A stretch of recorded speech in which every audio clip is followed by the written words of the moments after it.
Hey, welcome back to Solo Quest Party of One. I am your host, Vince, and we're back with another episode of Punisher Takes on Gotham. This is episode 8. I think this might be the final episode of the season, as I'm not sure exactly what's going to happen today. I think there's a logical end here coming soon. Frank had passed out the last time as he returned home. Microchip had patched him up successfully, and Frank has been sleeping it off for at least a day after being wounded from that fight. And he wakes up. He finally, we're going to get right into the action right now. No bullshit or anything else, but he wakes up, he opens up his eyes, and he doesn't see anything. He doesn't see Microchip. He calls his name, Microchip. Micro. No answer from anywhere. He looks around, and is his let's see here. Is his weapons nearby that he is there a gun nearby? I'm gonna put very likely because this is Frank, so. And we got a very likely under 52. Oh, that's very unlikely. 52, yes. Okay, so he grabs his 9mm and he looks around the room, and he doesn't see anybody. The lights are out. There's some lights coming from the hallway, so he quickly creeps over to the door and he listens. I'm going to see if he hears anything. Does Frank hear anything on the other side of the door? Let's do 50-50. We got a 31. Yes. Okay. So let's see if we can get some... let's get some description. And we got a 51. Large. And an action. Let's do that one too. We got a 49. Okay. It's a fight. So Frank's listening outside and he hears like a large smash of something and a struggle, some people arguing. Frank busts open the door, and he sees this masked man, dressed all in black, like your traditional ninja type person, standing there over Microchip, who is on the ground passed out. Looks like he hit his head on one of the cabinets. Frank immediately fires his gun at him. So he's good with guns. He gets advantage. And I got a hit. Alright, so he wounds that guy, which for his turn, he's going to run and try to jump out the window. I'm going to give him, since he's a ninja and able to have athletics, he needs at least 1, 5, or 6. He does get a 6. So he dives out the window successfully. Frank runs over, and he looks, and he doesn't see this person at all. The guy got out the window, and he escaped. He goes over and checks Microchip. Is Microchip still breathing? We're going to call this likely, very likely. I don't want to kill him off, so a 1. Yeah, very likely he's still breathing. So Frank checks his pulse, sighs relief. He checks, is he bleeding anywhere or anything? He doesn't see any blood, so he takes him and picks him up and puts him on one of the tables, or he was in the room before, and he makes sure he's comfortable. And he goes and checks on Cassandra. And then when he goes and looks in Cassandra's room, the door is slightly ajar. So he creeps over to the door and he peers inside there. And he doesn't see anything. As he opens the door slowly and looks inside the room, he could see Cassandra is no longer living. Her throat has been slashed. So whatever information she did have or did want to give up is no longer valid for Frank. And apparently whatever she did know was enough that this ninja person had killed her.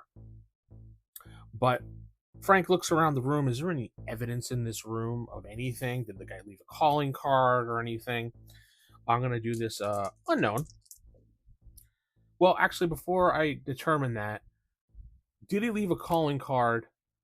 I'm going to say likely, because he might be one of the people involved with who's been leaving him notes.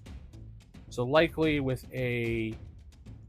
rolling again, I got a 46, yes.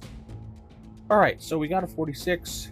Let's pull out one of the Game Master apprentice cards or assistant cards, whatever I forget what you call them offhand, and boom. Let's see what it says on there. It says, let's do the release, unlikely, wreckage. And we'll pull another card. Convince, complex, and legend. All right. And we'll pull a final card just for last inspiration. Judge, hopeful, haven. So Frank looks at this calling card on the ground, and it's obviously the same type of calling card with the coin and everything. And it says, all will be revealed to you tonight. Meet me at the Gotham Legacy Bridge at the highest point. So Frank's like, okay. He's like, we gotta leave. Finally, I'm gonna figure out who this person is leaving these stupid notes, and who I'm gonna kill this guy. He's hurt Microchip. He's killed Cassandra. I need to figure out what to do. So Frank prepares the rest of the day. He gets his motorcycle ready. He gets his weapons ready. You know, he has a knife on him just in case. He grabs one of his Uzis just in case for that as well. And we'll do the famous Mac 10s. Remember the Mac 10s? He uses one of those just in case. And he waits until midnight. And he heads over to the Legacy Bridge, which in Gotham is kind of an older bridge that would go across Gotham to the shore of, we're going to say, New York. Because Gotham is a little confusing on the area where it is and where it isn't. Some people say it's New Jersey, whatever. That's not the point. So he's going to head over to that bridge, and he's going to take the circular stairs up to the top of the bridge, where there's kind of like a pathway up there for maintenance and lookout. But first, Frank's going to take a quick spot check to see if he sees anything up there that on that catwalkway, if anybody waiting for him. And I'm going to do probably unlikely. I don't think he's going to reveal himself that easily, but we never know. Unlikely, 65. No. So Frank heads over to the stairway. He's going to go over. He's going to check to see if it's trapped. I'll roll 2d6 for let's see, other range roll. Proceed. Marksman, armor, diehard, perceptive. Okay, so he's perceptive, so he's going to get an advantage on his perception. So let's see if he sees anything. All right, so I did get a 5, which means if there is something there, he would have spotted it. But let's ask the GM, is there a trap here by this door for Frank? And I'll leave it up to unknown, 50-50. Rolling the 50-50, we get an 81, which is an absolute no. Well, not an absolute no, just a no. So Frank opens the door after looking around, making sure there's no trip wires or anything that would explode on him, for him, as he slowly creeps up the steps. Now, this is kind of an odd question here, but I mean, it's a valid question based on the metal steps that he's walking up. But are these steps maintained as far as, are they sturdy? Because this is a legacy bridge. It's an older bridge that not a lot of people use. While it's a bridge that's probably maintained, I don't know. I'm gonna ask: does the stairs at least does it make a sound? Is it structurally sound for me to climb up? And I'm only asking this because older stuff that's not well maintained may make a lot of noise. Frank wants to know. And we're gonna do 50-50. We're gonna 65 again. So no, it's not gonna make a noise. So he creeps up the steps as he gets to the top, and he looks out the door. Does he see anyone out there? Probably not. Very unlikely. And we got an exceptional no with a 96. Yep. Exceptional no. It's just out there. He walks outside. He looks around. He doesn't see anybody. He looks around. Anything on the ground, maybe like a note or something to tip him off. Do 50-50. 93. exceptional no. So there's nothing there's nothing on the ground. There's no one up here. Frank looks around confused. And then finally, stepping out of the shadows, he sees a man dressed all in black with some red highlights on his uniform. He has somewhat of a grayish beard and gray throughout his hair. And he says, "Ah, Mr. Castle, Mr. Castle." Frank quickly spins around and points his gun. He goes, I'm not an unfair man. I'm not here to attack you."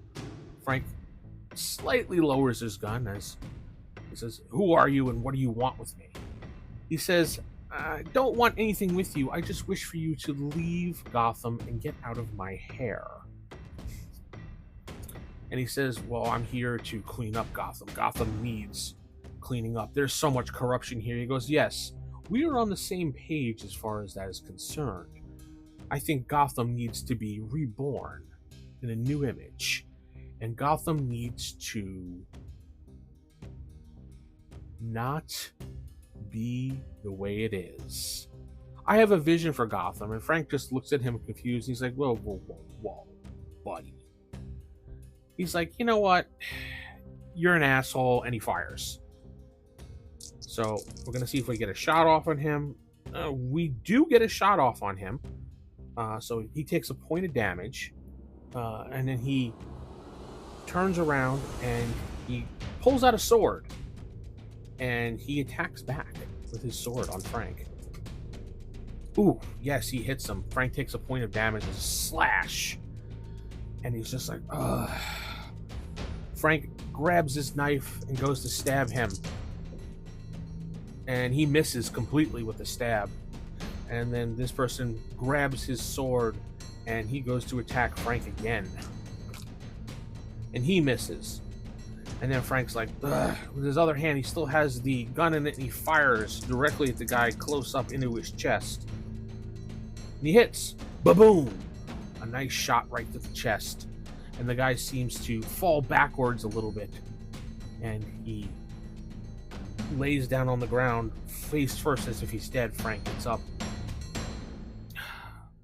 checks his wound, and he looks over. And the guy rises very slowly. And he's just like, "I will not be defeated that easily. I am not a man of violence myself, but I will do violence if I have to." And he snaps his fingers, and about 6 different masked men, like the one he saw originally take out Microchip, show up and surround him with swords. And Frank just looks at them, and he says, "Oh, shit." He quickly looks around. Is there any escape off this platform from his point of view? Like, is there maybe a way he can jump to another platform, or maybe there's some type of, I don't know. We'll just see. Is there a way he can get out of here? We're going to do that first. Unknown, 50-50.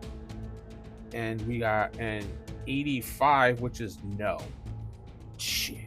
He looks around. He's definitely cornered here in the middle of this bridge. And the only way out is the water below. Frank's going to look around, and he's going to fire. He's just going to randomly fire at one of them and take them out. Maybe. He gets a hit. He takes out one of them, but now it's their attack. And they're going to try to attack him. First person misses. Second person misses. Third person misses. Oh my god. And finally, I said 6, right? Yeah. Fifth person, that gets him a hit. Slash. The last guy. Oh, another slash. That's 3 points of damage to him. He's half his hit points. He's staggering back now. His only hope is to jump. And I don't know how deep this water is. I mean, it's a bridge, so it's got to be pretty deep. Frank is going to dive off the bridge and try to get into the water.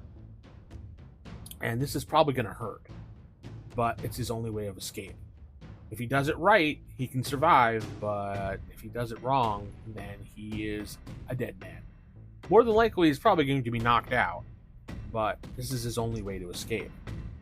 So he dives off the bridge, and he lands into the water, and then it goes dark. What is going to happen to Frank? We don't know. Did he survive? Did he not survive? I don't know. That's going to end the season here, episode 8, leaving it on a cliffhanger to see if people want more about it. If you want, go ahead and head over to the website solodnd.com, or you can head over to the YouTube channel.com/at SoloQuestRPG. And I'll be having more actual plays as we get closer. I'm going to be doing some ones on the PC so you can actually see it, as well as giving you still audio. But that's going to be it. Keep it original, keep it old school. Good night, and God bless everybody.